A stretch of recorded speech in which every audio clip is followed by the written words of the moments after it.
जब किसी इंसान की जिंदगी और मौत का फैसला सिर्फ इस बात पर टिका हो कि वो कितने दिन तक खुद को पॉजिटिव रख सकता है, और उस सिचुएशन में अगर कोई इंसान बच जाए, जिंदा रह जाए, तो सलाम है ऐसे इंसान की पॉजिटिव सोच। दोस्तों, आज मैं आपको एक सच्ची और दिल दहला देने वाली स्टोरी सुनाने वाला हूं विक्टर की। वो इंसान जिसने नाजियों द्वारा चलाए गए, हिटलर द्वारा चलाए गए यातना शिविर यानी कंसंट्रेशन कैंप में रहकर भी खुद को जिंदा रखा। वो जगह जहां इंसानों को जानवरों से भी बदतर हालातों में रखा जाता था। वो जगह जहां एक इंसान को थोड़ा सा बीमार होते ही मार दिया जाता था। जैसे ही उसकी काम करने की क्षमता कम होती, उसे मार दिया जाता था। वो जगह जहां 11 लाख लोग लाए गए और 10 लाख से भी ज्यादा लोगों को मार दिया गया। अगर ऐसी किसी जगह पर भी, ऐसी सिचुएशन में भी अगर कोई इंसान खुद को पॉजिटिव रख सकता है, ऐसा सोच सकता है कि एक दिन मैं बाहर निकलूंगा, तो सलाम है उस इंसान की पॉजिटिव सोच को। और दोस्तों, इसी स्टोरी से आज मैं आपको बताने वाला हूं कि क्या वैल्यू होती है पॉजिटिव थिंकिंग की। किस चिड़िया का नाम है दरअसल पॉजिटिव एटीट्यूड, और कैसे जिंदगी में लाया जाता है ये पॉजिटिव एटीट्यूड। हिटलर द्वारा चलाए गए यातना शिविरों में जब कैदियों को लाया जाता था, तो उनकी मौत होना निश्चित होता था। कैदियों के आते ही वो कैदी जो सबसे कमजोर होते थे या जो कोई काम ज्यादा स्पीड से नहीं कर सकते थे, उनको आते ही पहले गैस चैम्बर्स के अंदर पॉइजनस गैस छोड़ के मार दिया जाता था। हजारों कैदियों को एक साथ मारने की व्यवस्था थी गैस चैम्बर्स में। इन यातना कैंप्स को कंसंट्रेशन कैंप्स कहा जाता है, और बहुत इंफॉर्मेशन इंटरनेट पे मौजूद है। इन कैंप्स में कौन सा कैदी कितने दिन जिएगा, ये सिर्फ और सिर्फ इस बात पर डिपेंड करता था कि वो कितने दिनों तक सही ढंग से और सही स्पीड से काम कर पाए। अगर कोई कैदी बीमार हुआ, अगर कोई कैदी ढीला हुआ, तो समझो वो मर गया। बहुत सारे कैदी लाए गए 4.5 साल के अंदर, यानी 11 लाख से भी ज्यादा कैदी इन कैंप्स में लाए गए, जिनमें से 10 लाख से ज्यादा तो ज्यूइश थे जिन्हें मार दिया गया। 1939 में ये कैंप शुरू हुए थे, और 1944 के मिड के अंदर जब सोवियत यूनियन ने, मतलब उनकी सेनाओं ने जब इन कैंप्स में से लोगों को छुड़वाया, तो वो लोग छूटने के बाद भी कई कई साल कोमा में थे। उन्हें विश्वास नहीं हो रहा था कि क्या उन कैंप से उन्हें आजादी मिल गई है। तो ऐसी एक जगह जहां जानवरों की तरह इंसानों को रखा जाता था, खाने पीने को कुछ नहीं दिया जाता था, और सारा दिन उन्हें मार खानी पड़ती थी, और जो काम नहीं करता था उसकी जान ले ली जाती थी। उन्हें जिन बैरक्स में रखा जाता था, वहां उनके लिए जो मलमूत्र विसर्जन की भी कोई अलग व्यवस्था नहीं थी, कोई वॉशरूम नहीं था, सब उन्हें वहीं करना पड़ता था। यानी इतना ब्रूटली, इतना क्रूअली उन्हें ट्रीट किया जाता था, और बच के जाने का तो कोई चांस ही नहीं था। फिर भी ऐसी सिचुएशन में भी क्या आप इमेजिन करते हो कि लोग जिंदा रहने के सपने देखते होंगे? एक ऐसे इंसान के बारे में आज मैं बताने वाला हूं, जिसका नाम है विक्टर ई फ्रैंकल। एक ऐसा इंसान जिसने उन विषम परिस्थितियों में, यानी जब मौत लगभग तय है, ऐसी सिचुएशन में भी कल्पना की कि हाँ, एक दिन मैं बाहर निकलूंगा, और उसने उसी कैद में छुप छुप के छोटे छोटे टुकड़े जहां से भी उसको पेजेस के मिलते थे, वहां पर उसने अपनी बुक लिखी।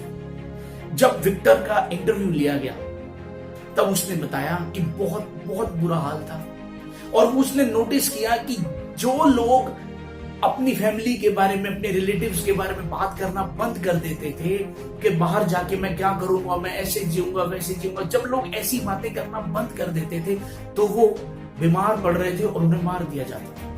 तो मैंने अपने आप को हर हाल में जिंदा रखने की ठानी। मैं जानबूझकर ऐसा सोचता रहता कि एक दिन वो आ गया है, मैं बाहर निकल गया हूं, सब ठीक हो गया है, कुछ हो गया है। और मैंने जानबूझकर किताब भी लिखना शुरू किया। हालांकि वो किताब लिखते थे, पहले भी लिखते थे, लेकिन उन्होंने जानबूझकर जेल के अंदर भी वो किताब लिखना शुरू किया, ताकि कैसे ना कैसे करके उनका ध्यान डाइवर्ट। दोस्तों, पॉजिटिव थिंकिंग बहुत बहुत बहुत बड़ी चीज है, लेकिन पॉजिटिव थिंकिंग को प्रैक्टिस में कैसे लाते हैं, कैसे अपने जीवन में लाते हैं, इसका सबसे बड़ा उदाहरण विक्टर की लाइफ से हमें मिलता है कि हमें अपने आप को कहीं ना कहीं इंगेज करना पड़ेगा, कुछ पॉजिटिव एक्शंस लेनी पड़ेंगे।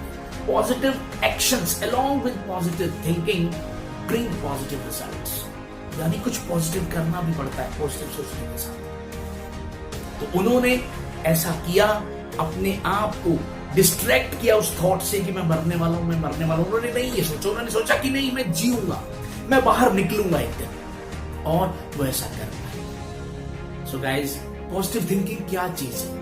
इसी को पॉजिटिव थिंकिंग कहते हैं। जब कोई रास्ता ना नजर आ रहा हो, कोई प्लान ना हो आपके पास, कोई स्ट्रेटजी नहीं हो, हर तरफ अंधेरा ही अंधेरा हो, लेकिन फिर भी ऐसा सोच पाना कि कभी ना कभी मेरी जिंदगी में उजाला आएगा, रोशनी की वो किरण आएगी, भगवान कोई चमत्कार करेगा, बस ऐसा सोचना ही पॉजिटिव थिंकिंग है। दोस्तों, साइंटिस्ट्स भी ये बात प्रूव कर चुके हैं कि जब एक इंसान पॉजिटिव सोच रहा होता है, जब वो खुश होता है, तो अगर उसकी फिजियोलॉजी चेक की जाए, उसका बीपी चेक किया जाए, उसकी हार्ट रेट चेक की जाए, या और ऐसी कुछ टेस्ट्स किए जाएं, तो पता लगेगा कि जब एक इंसान खुश होता है और जब एक इंसान सैड होता है तो बहुत ज्यादा फर्क आ जाता है। यानी जब एक इंसान नेगेटिव सोचने लगता है तो उसकी बॉडी की फिजियोलॉजी ही चेंज हो जाती है। घबराहट से तो आपको पता है पसीना 2 मिनट में आने लग जाता है, ठीक है ना। टॉयलेट में बहुत लोगों को कितनी जल्दी आने लग जाता है,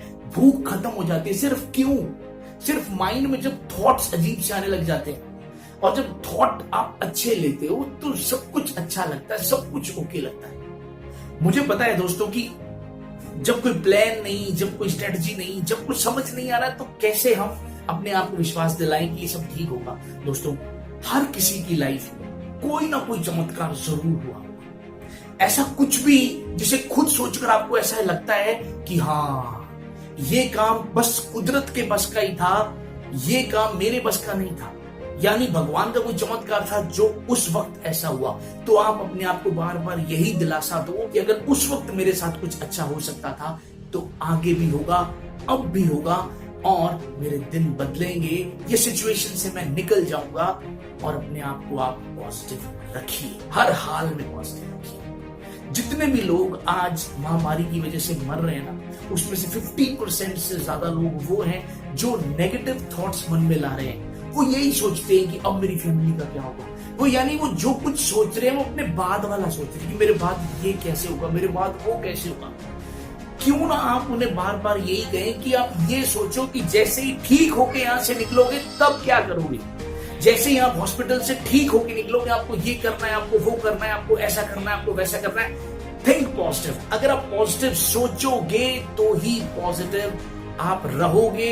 और जैसा कि अभी मैंने बताया कि डॉक्टर्स प्रूव कर चुके हैं कि पॉजिटिव सोचते ही फिजियोलॉजी में फर्क आ जाता है। तो जैसे ही आप उन्हें पॉजिटिव सोचने के लिए मजबूर करोगे, तो वैसे ही बॉडी में भी पॉजिटिव रिजल्ट्स भी दिखाई देंगे। दोस्तों, विक्टर की जिंदगी से ज्यादा मुश्किल सिचुएशन और क्या हो सकती है किसी की लाइफ में, जिस सिचुएशन में जिंदगी और मौत केवल इस बात पर डिपेंड करती हो कि आपका एटीट्यूड कैसा है।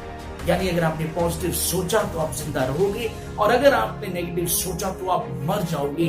अगर ऐसी सिचुएशन में विक्टर जैसा इंसान पॉजिटिव सोच सकता है, तो आप क्यों नहीं, आप भी पॉजिटिव सोच सकते हैं। सो गाइज, बहुत जरूरी है कैसे ना कैसे करके अपने आप को इंगेज करें किसी भी पॉजिटिव एक्टिविटी में, ताकि आपका माइंड पॉजिटिव सोच सके कि हाँ, मैं ये कर रहा हूं क्योंकि मेरे साथ कभी ना कभी अच्छा होगा। दोस्तों, अगर आपको लगता है कि इस वीडियो में जान है और इस वीडियो से किसी इंसान का भला हो सकता है, तो गाइस, इस वीडियो को जितना हो सके शेयर जरूर करना। मिलते हैं ऐसी ही एक और जबरदस्त वीडियो के साथ। Till then, bye bye, have a nice day. जय हिंद, जय भारत।